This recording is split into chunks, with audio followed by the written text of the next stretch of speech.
တော့အုတ်ထဲမှာဘာမှပါမသွားဘူးဆိုရင်တို့တွေဟာခေါင်းရှစ်စိတ်ကွဲရကြီးရဲ့ဆိုပြီးတော့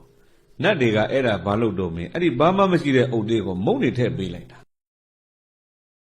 မင်းသားတွေငယ်စဉ်ကစားကြတော့စုံတဲ့ပုဂ္ဂိုလ်ကမုံကြွေးကြီးပေါ့ဒီလိုလုပ်တယ်မုံကြွေးကြီးကစားကြတဲ့အခါခဏတိုင်းမုံကုန်လို့နုရုဒ္ဓမင်းသားကရှုံးတော့အမေစီမုံပြန်ပြန်ယူခိုင်းမုံပြန်ယူခိုင်းတဲ့3ခါလောက်ယူလိုက်တဲ့အခါအမေဖြစ်သူကဟဲမုံမရှိတော့ဘူးကုန်ပြီလို့ပြောလိုက်အဲ့ဒါနဲ့အထိန်တော်ကသွားပြီးတော့မုံမရှိတော့ဘူးတဲ့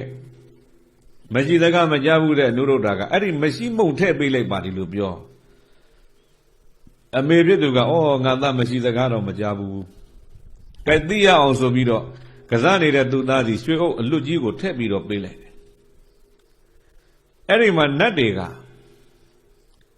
အော်ဒီအနုရုဒ္ဓမင်းသားအန္နဘာရလို့ခေါ်တဲ့မြတ်ထမ်းသမဘဝသူများအိမ်မှာလှုပ်လို့ရတဲ့ဘဝတော့ပင်ပင်ပန်းပန်းနဲ့ကောင်းမှုပြုပြီးတောင်းစုပြုထားတာလေးရှိတယ်အဲ့ဒါကဘာလဲမေးမရှိစကားမကြားပါရစေနဲ့ဆိုသူစုတောင်းထားတာတကယ်လို့သာသူပွဲတော်အုပ်ထဲမှာဘာမှပါမသွားဘူးဆိုရင်တို့တွေဟာခေါင်းရှစ်စိတ်ကွဲရကြီးရဲ့ဆိုပြီးတော့နတ်တွေကအဲ့ဒါဘာလို့တော့မင်းအဲ့ဒီဘာမှမရှိတဲ့အုပ်တွေကိုမုံနေထည့်ပေးလိုက်တာကစားတဲ့နေရာလဲရောက်ကြရောဟောဒီမှာဘာမှမရှိဘူးမရှိမုံဆိုလည်းဖွင့်လဲပြလိုက်ရောတမျိုးလုံးကိုမှုေးသွားတို့ရမင်းသားစားလို့ကောင်းလိုက်တာ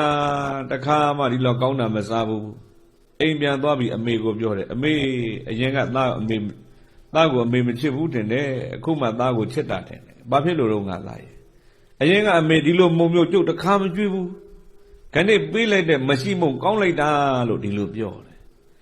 အဲ့ဒီမှာအမေဖြစ်သူကအော်ငါသားဘုံကံနဲ့ပြည့်စုံတဲ့သားပဲဆိုတာသိသွားသားတောင်းတဲ့မရှိမုံပေးပါဆိုအဲ့ဒီဘာမှမထည့်ပဲနဲ့အုတ်ကလေးပေးလိုက်သူ့အတူနတ်တွေကပဲကျွေးပြီးသွားအဲ့ဒီလောက်ထိအောင်နုရုဒ္ဓကဘုံကံကြီးမာတယ်အဲ့ကြောင့်ငါကြီးရေးတဲ့မင်းနဲ့မဖြစ်ဘူးမင်းကထမင်းဖြစ်ရရက်လည်းမသိဘူးတဲ့ရှင်မဟာနန်ကြီးကပြော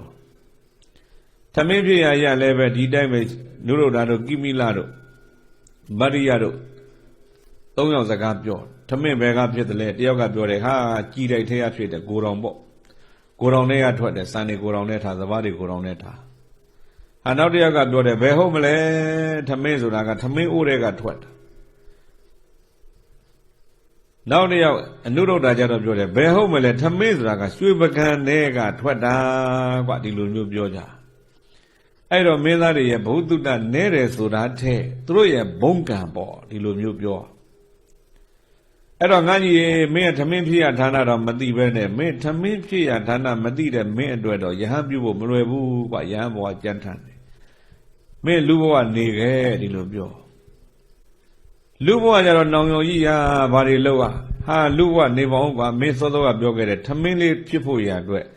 တပတ်ဆိုတာအရင်စိုက်ရတယ်တပတ်ပင်စိုက်ပုံစိုက်နည်းတွေတပတ်ပြိုးပင်ပြိုးပုံတွေလေယာတွေထွန်ရက်ပုံတွေနောက်တက်ကသီးလာရင်ပြုစုစောင်းရှောက်ရပုံတွေအသီးမဲ့လာရင်ရိတ်ရပုံတွေရိတ်ပြီးတလင်းနဲ့ထဲရပုံတွေတလင်းနဲ့ကနေရိုက်ရပုံတွေရိုက်နေပြီးတော့မှစပတ်ပြေရောက်တော့ပြာစင်ပြီးကိုတော်နဲ့ထဲရပုံတွေအစင်းစင်းပြောပြထမင်းတလုံးဖြစ်ဖို့စပားလေးတစ်ခုဖြစ်ဖို့အဲ့လောက်ခက်သလားနောက်တော့ကြီးအဲ့ဒါကဘလောက်ကြာအောင်လုပ်ရမလဲငါကြီးမသိမချင်းတစ်သက်လုံးလုပ်ရမယ်လို့မာနံပြောပြလဲတော့အကိုကြီးဒါဆိုရင်တော်ပြီတဲ့အကိုကြီးသာလူဘဝနေတော့ကျွန်တော်ပဲယဟန်ပြုမယ်ဆိုပြီးအနုရုဒ္ဓကယဟန်ပြုဖို့ဆုံးဖြတ်တာ